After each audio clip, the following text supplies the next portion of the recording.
బాబోయ్ పిల్లను దేశం తల్లి నట్టుకున్నట్టుకుంది. నాకు అర్థమైంది ఏంటంటే నేను ఆత్మలు బయటకు తీయగలను గాని బంధించలేనని. ఎందుకంటే మా నాన్న నాకు సగం మంత్రాలు నేర్పాడు కాబట్టి. అటు చదువులేక ఇటు చేతబడి రాక ఏం చేయాలో తెలియక అప్పులు చేయటం మొదలెట్టాను.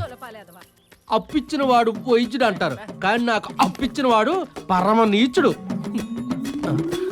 ఎక్కడరా వాడే వీడి పేరు బొక్కాబాయ్.